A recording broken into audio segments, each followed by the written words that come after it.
Good evening, everybody. Welcome back. Thank you so much for our regular participants.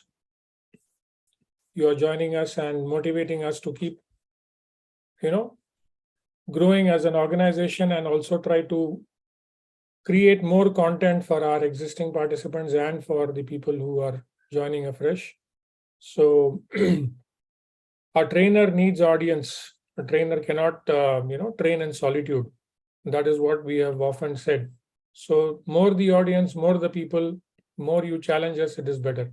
So it was nice. Yesterday's session was pretty interesting. We could see that quite a few questions were coming, which was pretty much lacking in prior sessions. We had a lot of questions popping up on our YouTube, which we tried to address as much as possible in the session itself.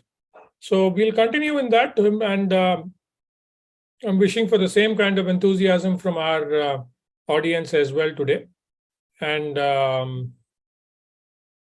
what we are going to be discussing, yesterday we discussed in great length about the hyperparameters with reference to hierarchical clustering.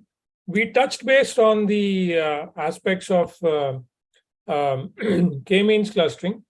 And then let us now get into the depths of the hyperparameters. What are the various hyperparameters? How do you choose the right one? What are the default values? These kind of discussions we'll do. And I will, pass on the mic to Sharath. So Sharath, can you briefly explain why hyperparameters and what are the hyperparameters with reference to k-means clustering? Thank you, Nitin. Good evening, everyone. And thanks for that question. We were discussing about various things yesterday, and one of the important aspects that we were trying to touch base was the hyperparameters. As the definition says, hyperparameters are the options, the parameters that we pass to the functionalities that we are using in Python to alter the way the execution happens on the data. It would be the same clustering algorithm, k-means algorithm itself. But if I choose to define that, hey, I don't want 8 clusters, I want, let's say, 3 clusters. So the entire calculation is altered by dividing the data into 3 groups. Right? So hyperparameters are very, very important for any algorithm to tune you are trying to say something? Yeah, I request you to please check the messages as well, both Sharath and Nitin. That's a request so that we don't miss out on certain communication aspects, please. Yeah, over to you.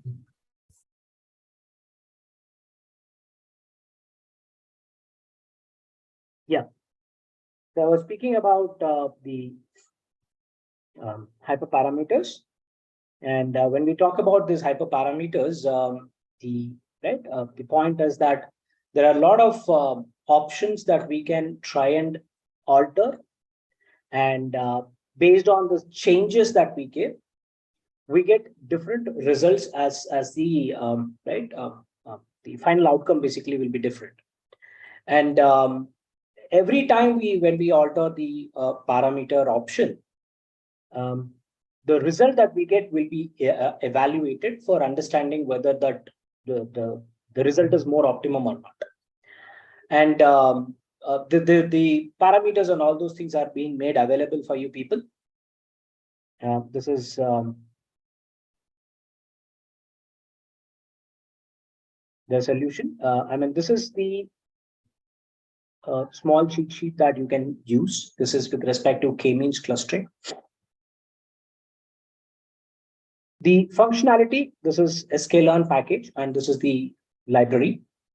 And this library contains the set of functions, parameters. So what is each of this parameter used for, and what are the default options that are given for each of this parameter is also explained here. You can see this is the N clusters basically talk about the number of clusters that we want to define or ensure that we get those number of clusters on our data. INIT, this is initialization method. And here we can use, again, a random technique for k-means clustering or k-means plus plus technique. The default option is k-means plus plus technique, which basically selects the initial cluster centroids using a specialized technique. Now, if you want to further read about what exactly that additional technique is, you can go through this documentation and try to learn and increase your knowledge on what does this k-means clustering, k-means plus plus logic means, what does random means, what other opportunities we have for altering these parameters. And this information is being made available for you all in the 360-digit-mg website. Here under learning resources, we have the option of cheat sheets. This cheat sheets will be made available for you. And as and how we keep discussing about more and more concepts, with respect to those concepts, the cheat sheets will be updated here, and you can access this section and use these cheat sheets as quick reference for your preparation purpose as well. So it's available here on the website 360digitmg.com, and then we have cheat sheet section under learning resources tab. Yes, so this is basically about the cheat sheets and the hyperparameters. Okay, thank you. Thank you so much, Sharath, for that response there. And yeah, this was very important. So friends, people who are students of 360-digit-mg, yeah, you might be aware of various things that is being offered. But people joining from your friends and relatives and other people who are not directly connected with 360-digit-mg, we have a plethora of services and resources available on our website, absolutely free. It is there for everybody to consume. The content has been given out for you to use it. And excuse me. So there, that is our website, 360digitmg, 360-digit-mg. That is how we pronounce it. And then within that, we have learning resources.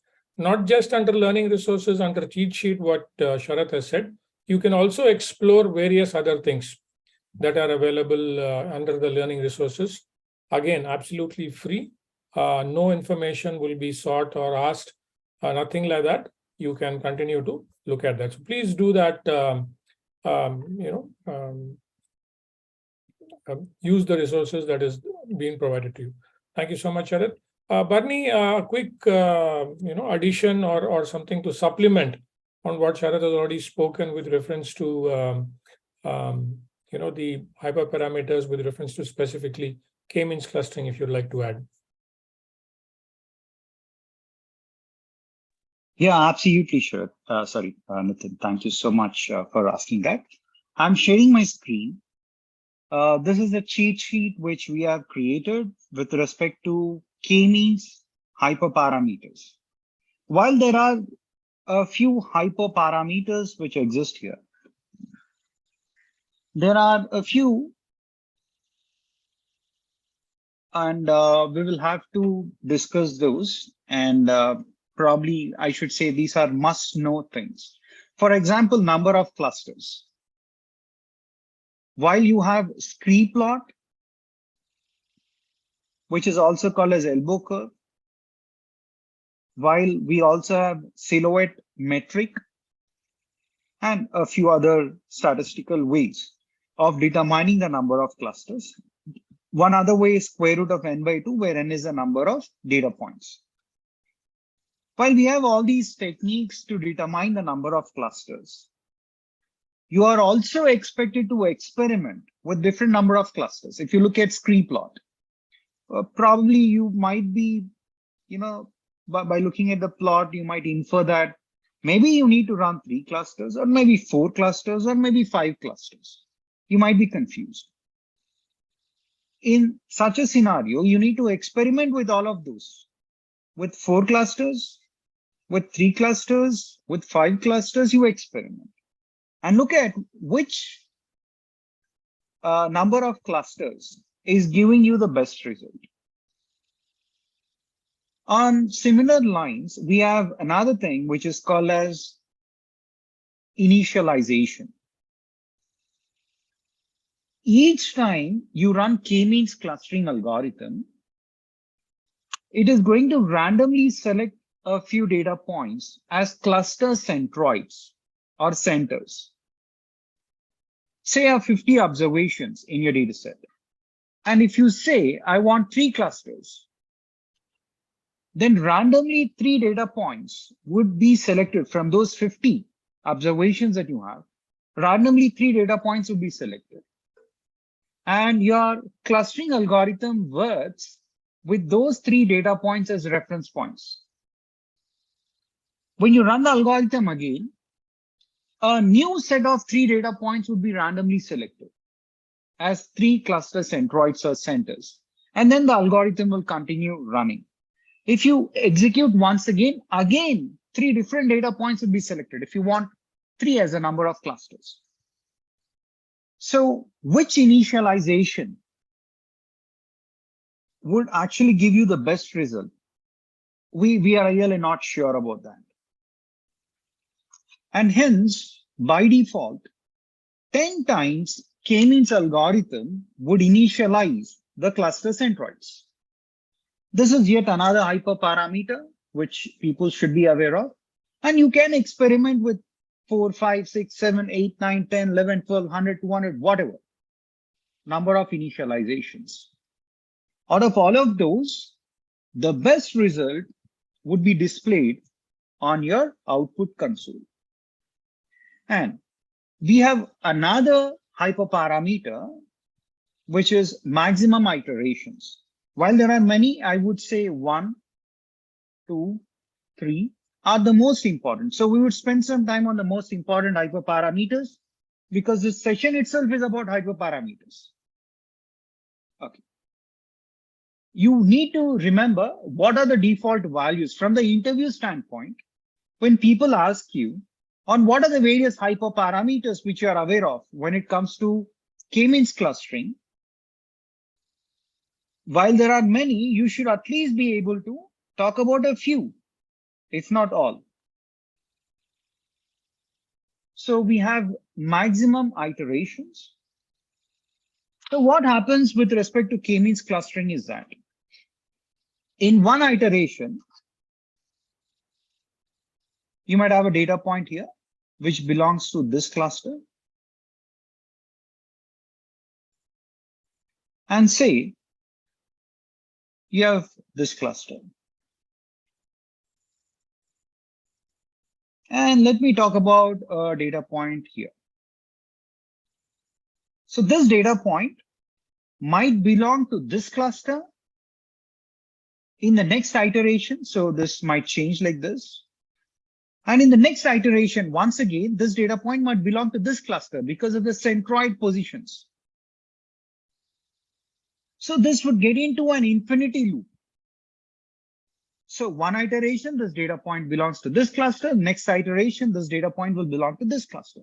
This would go on and on in infinite loop. To break that, we provide this, which is called as maximum iterations. And the default value is 300. That means after 300 iterations, it would stop. The algorithm would stop. It would not proceed further. Okay. So these are a few things that you need to remember. And verbose and verbose is something which is most commonly used. If you give 0, that means it will not give you a lot of information onto the output console. If you say 1, some additional information will be displayed onto your output console.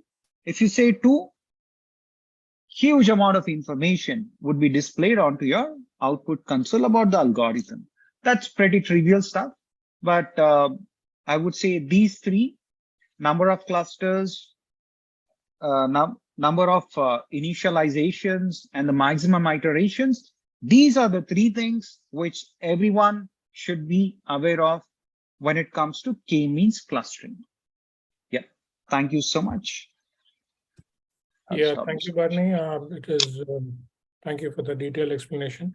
I was a little intrigued about, I mean, we can have a dialogue here. I was intrigued about the number of clusters, 8. What do you feel could be the rationale why they have chosen 8? It seems to be more of an arbitrary number, or how is it? I mean, what could be Yeah. the reason? So they expect some minimum number of data points to be used when you perform clustering. It should not be very less. It should not be very high. But if you look at square root of n by 2, when do we actually get 8? When the underscore value is 64. And when do you get 64? When the underlying value is 128. So 128 by 2, square root of that would actually give you 8. So my best guess is they are expecting you to have a certain minimum number of data points to perform clustering, right? And my best guess once again is that at least if you have 128 or more than that, it would be a good exercise for performing k-means clustering. Nevertheless, having said that, even with 50, 40, 30 data points, people have run clustering, but you have to accordingly adjust the number of clusters value. Yeah, kind of makes sense. I mean, if you have data which is less than 150 records, what are you going to gain by making 3, 4, 5 clusters out of it? Might as well treat them in the same yardstick. And again, going back to why do we do clustering? I think we have discussed enough threadbare on that. So we'll not go into that area because that becomes pretty exciting. We'll stick to our discussion of the hyperparameters and what are we can do with that. So thank you there, Barney and Sharath, for the detailed explanation.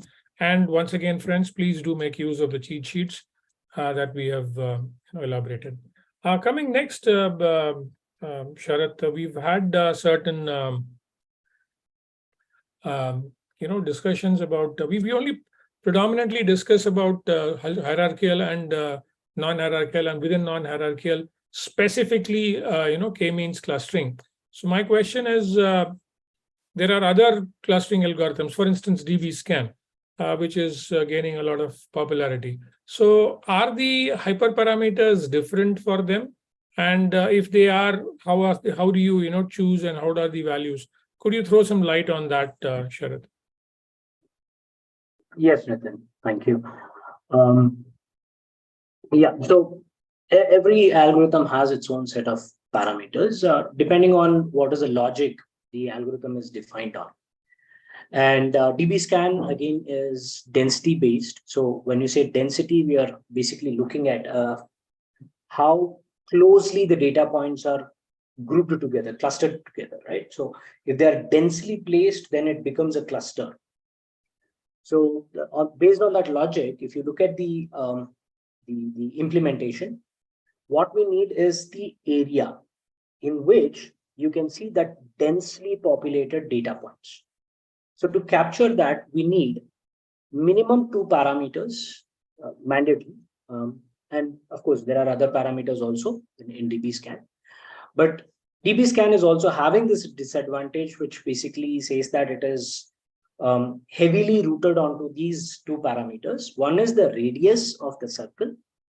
The other one is how many minimum samples do you expect in that particular small area, or whatever the area that you are defining. The radius by default is expected to be 0.5, you can see. It is defined as EPS. And then we also have this minimum samples, which is again considered to be 5 as the default option. So we're basically saying that within the radius of a data point, from the data point, if I take 0.5 distance, then if I do a circle, minimum there should be 5 data points within that circle to define that as a cluster, or define that as a data point which is forming your cluster, right? Cluster center, you can see. And along with these 2 parameters, whenever we speak about clustering, the most important thing that we need to look at is measuring the similarity. And that measuring the similarity happens with respect to distance calculations. And again, metric is one of the parameter that we use, which by default takes Euclidean option. And likewise, we have different algorithms, leaf size, metric parameters, etc., etc. A set of parameters that are available, which again, you can refer to the cheat sheet that is being made available for you all in the website, 360 Digit Energy website. You can go through that cheat sheet and understand what are the various parameters that you can actually have for each of these function or algorithm that we are frequently using. So to summarize, EPS and minimum samples, that these are the two things that we need to look at. Thank you, Sharath. Yeah,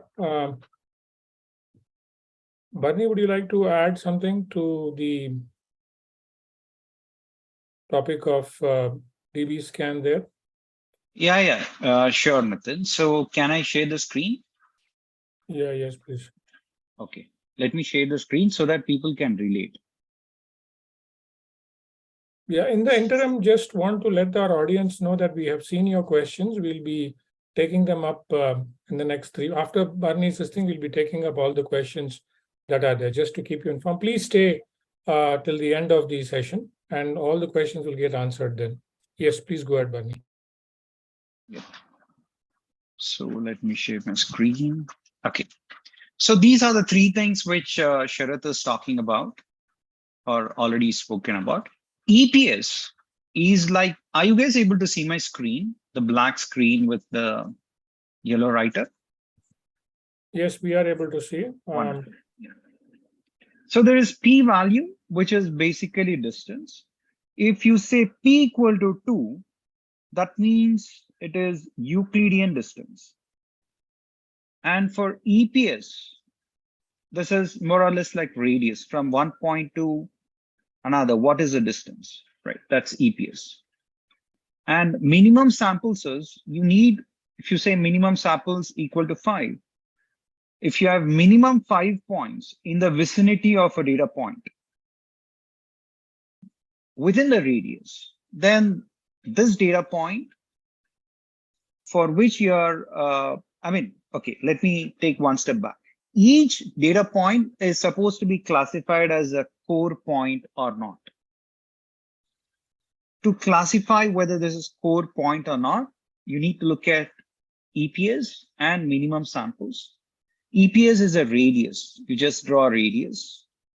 And minimum points, if you have minimum 5 points within that radius, this point would be called as a core point. In that way, you perform the exercise for all the data points. Okay, point number 1. So EPS and minimum samples obviously are the two key hyperparameters that one has to remember. Alongside that, if you ask me what is the other thing that I need to remember, P value, because distance plays a key role in determining the number of, the kind of clusters that are going to emerge out of any clustering exercise. If you say P equal to 1, that means you'll have Manhattan distance. Manhattan distance, right? Which is also called as L1 norm. Euclidean distance is also called as L2 norm. Right? And there is one generic hyperparameter which you'll find in a lot of algorithms which support parallel processing, which is number of jobs. If I say number of jobs equal to -1, you might have dual core. Dual core means there'll be 2 cores. Both the cores will be used in parallel.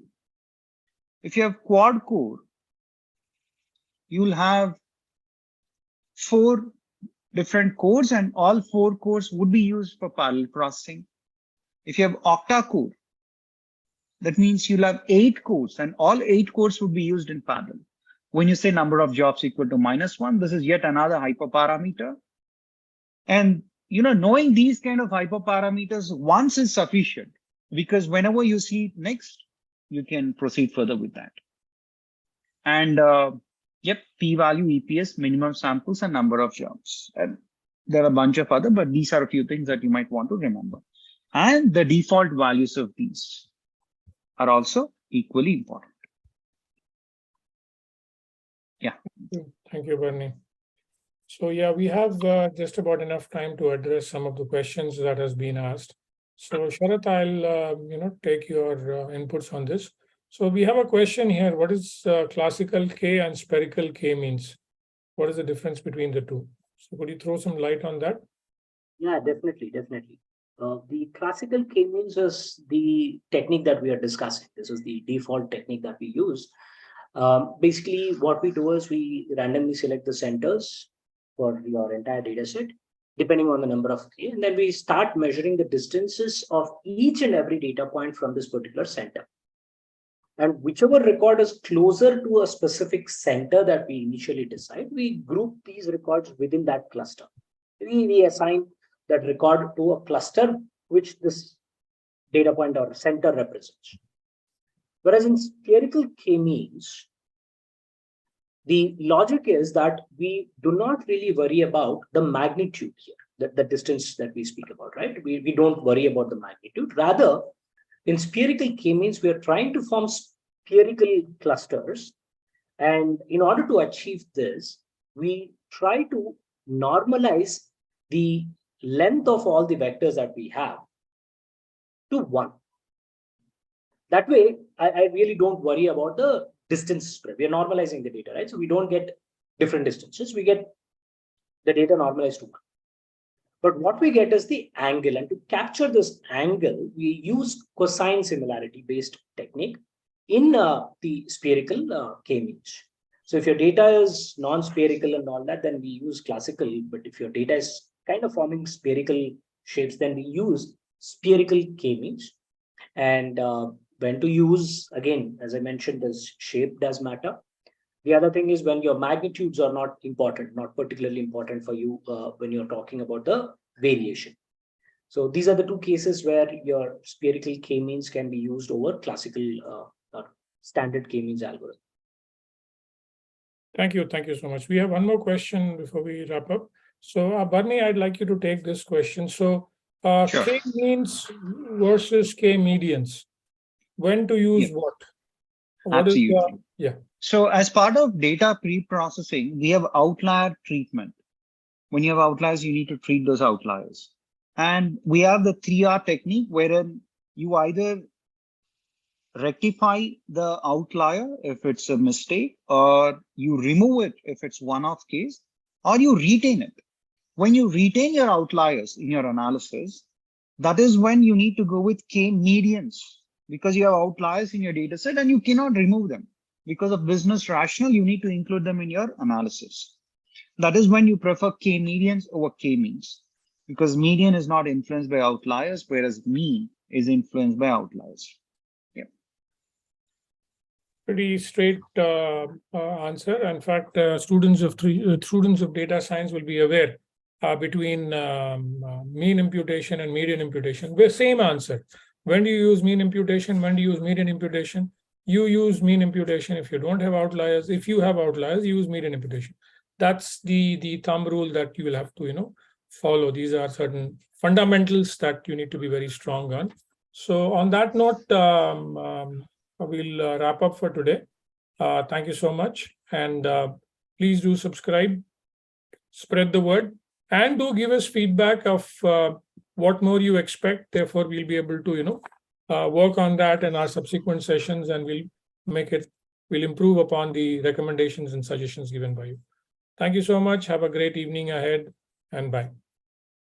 Thank you. Have a great day, friends. And please subscribe. Thank you all.